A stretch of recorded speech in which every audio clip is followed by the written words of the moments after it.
Zhang Bunxiong, 64 tahun. Kerap disapa Koh Bun, berprofesi sebagai pengusaha tembakau dan pupuk, tinggal di Parakan, Temanggung, Jawa Tengah. Malam itu Koh Bun berpamitan hendak mengirim pupuk kepada pembelinya. Namun sampai 2 hari kemudian, Koh Bun tak kunjung pulang. Keluarga yang khawatir akan keberadaan Koh Bun, mereka berusaha menghubunginya, namun tidak mendapat jawaban. Akhirnya keluarga Koh Bun membuat laporan orang hilang, lantaran Koh Bun tak kunjung pulang setelah pergi dari rumah. Dengan mengendarai mobil pick-up Mitsubishi Colt 120 SS warna hitam. Usai mendapat laporan, polisi mulai melakukan penyelidikan. Penyelidikan mulai menemukan titik terang. 4 hari kemudian, petugas menemukan mobil Koh Bun di sekitar perkebunan Teh Tambi, Kecamatan Kejajar, Kabupaten Wonosobo. Koh Bun ditemukan pada Rabu 20 Maret 2019 sekitar jam 3 dini hari oleh petugas dengan kondisi yang sudah membusuk.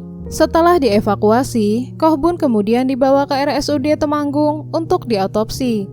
Selanjutnya Koh Bun diserahkan kepada pihak keluarga. Lantas, apa yang sebenarnya terjadi? Jadi begini ceritanya. Koh Bun dan istri pertamanya dikaruniai 1 orang anak. Sayangnya istri pertama Koh Bun telah meninggal dunia. Lalu ia menikah kembali dengan Nur Tafia, 30 tahun. Koh Bun sangat menyayangi istrinya. Semua perhatian ia berikan kepada Nur. Tidak pernah ada satupun yang ditutup-tutupi oleh Koh Bun. Bahkan semua transaksi dipegang oleh Nur. Nur bertemu dengan seseorang yang ingin berbisnis tembakau. Orang itu adalah Brigpol Permadi, yang merupakan anggota Polsek Karanganyar, Polres Temanggung, Jawa Tengah. Awalnya Permadi meminta nomor HP Nur melalui sekretarisnya yang bernama Ayu. Setelah mendapat nomor HP Nur, Permadi sering menghubungi lewat SMS maupun WA.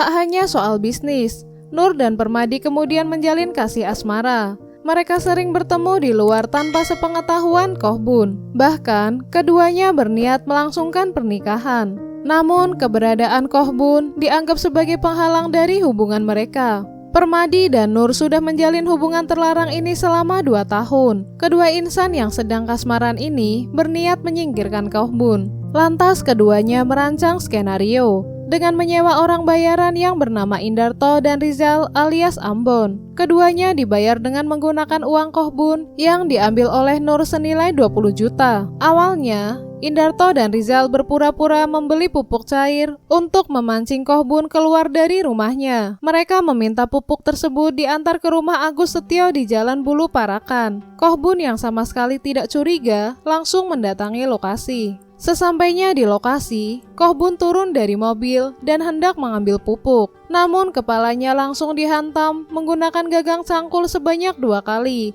di bagian tengkuk dan kepala belakang. Koh Bun kemudian dimasukkan ke dalam mobil Xenia berwarna hitam. Saat di dalam mobil, Koh Bun masih bergerak. Alhasil Koh Bun kembali dihantam hingga dipastikan tidak bernyawa. Setelah dirasa sudah tidak bernyawa, Indarto dan Rizal membuang Koh Bun di kawasan kebun kopi Candiroto, Temanggung. Karena 2 hari tak ada kabar, adik Koh Bun langsung melaporkan kehilangan kakaknya ke kantor Polsek Parakan pada Kamis 14 Maret 2019.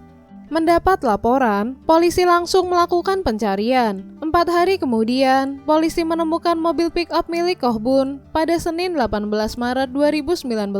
Penemuan mobil Koh Bun menjadi petunjuk untuk mengungkap kasus tersebut. Polisi kemudian melakukan olah TKP. Dari hasil penyelidikan, polisi mencurigai keterlibatan Nur. Keluarga Koh Bun juga sempat mencurigai Nur lantaran dirinya menghabiskan uang 100 juta milik Koh Bun. Nur beralibi bahwa uang tersebut ia kirimkan kepada orang tuanya. Padahal uang 65 juta dipakai Nur untuk diberikan kepada Permadi. Saat itu HP milik Nur diambil paksa oleh salah satu anggota keluarga dari Koh Bun.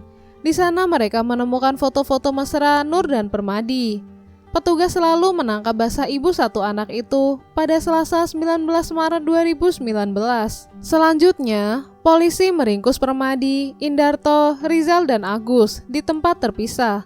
Setelah dilakukan pemeriksaan, Nur akhirnya membenarkan dugaan menghabisi suaminya sendiri. Ia mengaku merencanakan penghilangan nyawa dengan Permadi lantaran menganggap Koh Bun sebagai penghalang cinta kasih mereka. Mereka sudah merencanakan penghilangan nyawa sebulan sebelum kejadian. Atas perbuatannya, Permadi dinyatakan melanggar pasal 340 KUHP, junto pasal 55 ayat 1 KUHP karena melakukan tindak pidana pembunuhan secara berencana. Permadi dijatuhi vonis pidana penjara selama 20 tahun. Sedangkan Nurtafia yang menjalani persidangan setelah Permadi juga divonis 20 tahun penjara. Lama hukuman penjara yang sama juga ditunjukkan kepada terdakwa Rizal dan Indarto. Lalu Agus Setio yang merupakan pemilik rumah yang sedianya akan digunakan untuk menganiaya korban dijatuhi hukuman 7 tahun penjara. Dan kasus pun berakhir. Oke kawan Via, itu tadi kasus Koh Bun, seorang pengusaha tembakau yang dihabisi oleh Nur dan selingkuhannya yang merupakan anggota kepolisian. Dari kasus ini, kita dapat mengambil pelajaran bahwa janganlah serakah atas kekayaan yang hendak dikuasai hingga mengakibatkan nyawa orang melayang. Banyak-banyaklah bersyukur atas nikmat yang telah diberikan oleh Yang Maha Kuasa. Sekian video dari saya. Kalau kalian suka video ini, jangan lupa like, komen, dan subscribe.